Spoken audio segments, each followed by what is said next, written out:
Good morning, everybody, and a very warm welcome to Holy Trinity Church in Maisons-Laffitte.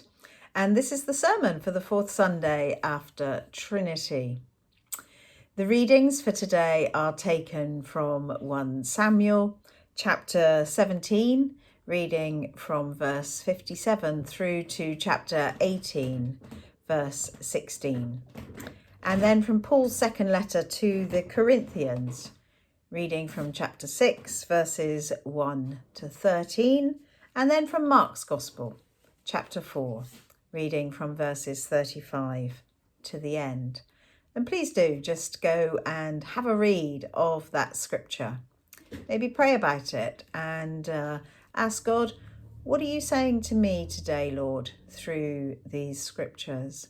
And just reflect on it a little bit before coming back to me and listening to what God has been saying to me this week through those scriptures. But how's your week been, generally?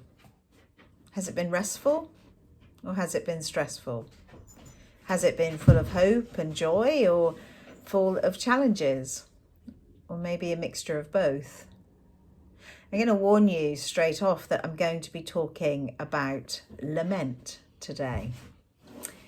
Now, for those of you who are unfamiliar with that particular term, lament is a passionate cry to God in times of distress or suffering.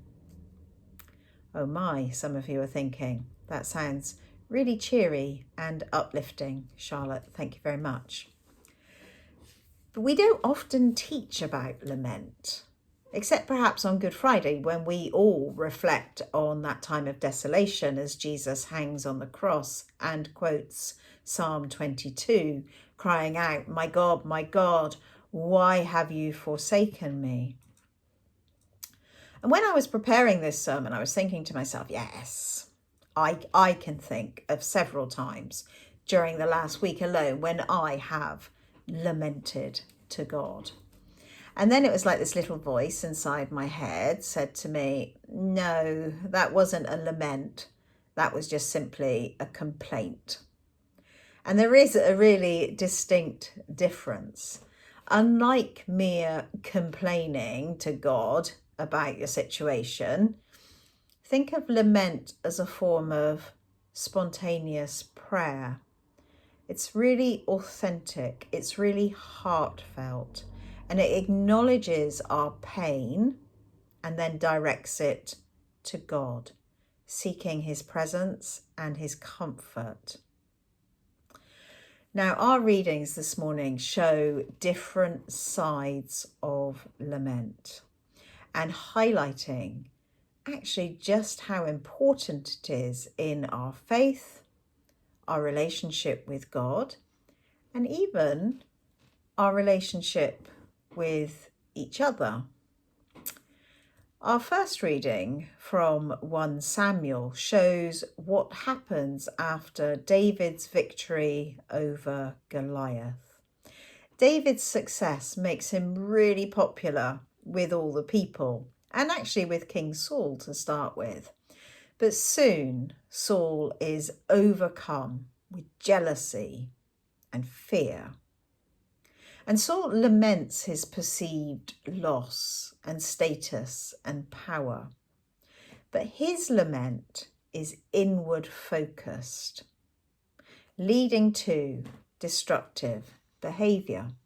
Instead of turning to God with all his fears and all his insecurities, and we all, from time to time, experience those emotions. We all experience jealousy and fear occasionally. Of course we do. But what we read about in the story of Saul is that instead of bringing them before God, Saul lets them fester. And ultimately, they consume him, which in turn alienates him from God. The lesson for us is this: like Saul, do we let our insecurities and our fears push us away from others and from God. Now, Saul's story shows us the value of bringing those deepest fears and jealousies to God in lament. Help me, God, with what I'm feeling, with what I'm going through. And in doing so, we're authentic before God. We open ourselves to God, and God's healing can take place through transformative grace, if you like. Now, in the second reading, Paul speaks to the Corinthians about his hardships and the struggles that he faces in his ministry. Now, Paul's words are filled with a sense of lament over the trials that he endures. His is not an easy ministry. There are beatings, imprisonments, sleepless nights, and hunger. And yes, in the midst of all these struggles, Paul emphasizes that there's been purity and knowledge and patience and kindness and sincere love. So the lament that we hear from Paul is different from Saul's because it's not born out of a complaint about, look at what I'm having to go through. It's not born out of fear, I'm really afraid of my ministry, or even jealousy from what others are doing, what the other disciples would have been doing at the same time as Paul. Now, Paul's lament that we read about in Corinthians comes from a deep calling and a deep commitment to his ministry. This is his calling. He can do nothing else other than to follow it, even though it's not easy for him. Paul's lament is honest and very raw, actually, and yet it's directed towards God with trust and with hope. He invites the Corinthians to open their hearts wide to share in the trials and in the grace of ministry. Paul's lament teaches us that it's okay to acknowledge the difficulties and pain in our life, especially in our service to God, by bringing our struggles to God. We acknowledge our dependence on Him and His strength and His grace, allowing His power to be made perfect in our weakness. In the Gospel of Mark, we find the disciples caught up in this really fierce storm out on the Sea of Galilee. And as the waves crash over the boat, the fear of the disciple gets the better of them, and they cry out to Jesus, "Teacher, why don't you care if we drown?" Their lament is one of fear and desperation. And Jesus' response to them is both a rebuke and words of comfort. He calms the storm, and then he asks the disciples, "Why are you so afraid? Do you still have no faith?" Now, this moment reveals the disciples' struggle to trust Jesus fully, even when he was right there in front of them.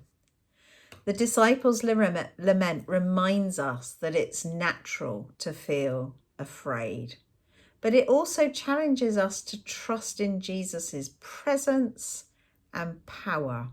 By bringing our fears to Jesus, we invite him to calm the storms within us and to strengthen our faith.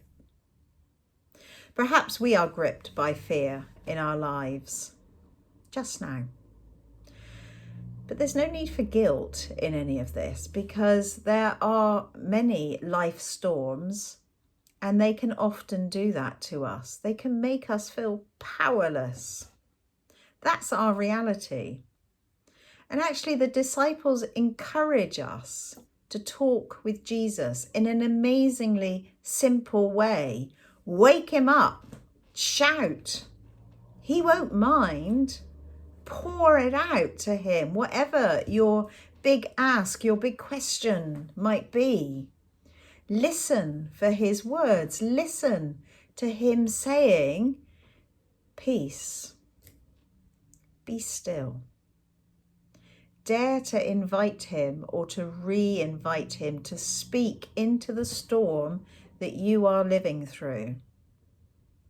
You know, I'm convinced that the disciples urge us on in this, because having dared to ask the big question of Jesus, the discoveries for them were utterly life-changing.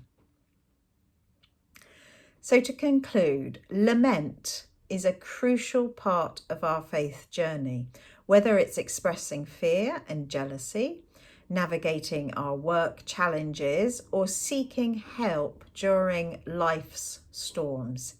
Each instant invites us to deepen our relationship with God by sharing our deepest emotions with him. Lament is not a sign of weak faith, but a profound expression of trust in God's love and grace. And I don't want to finish without mentioning that lament is also crucial within our Christian communities. When we openly share our struggles, we build empathy, support, and growth. And this deepens our relationships through mutual understanding and compassion.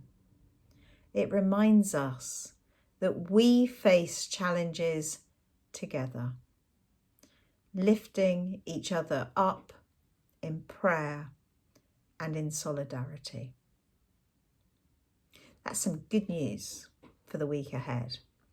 My prayer is that your week ahead will be full of God's presence and God's blessings. See you next week.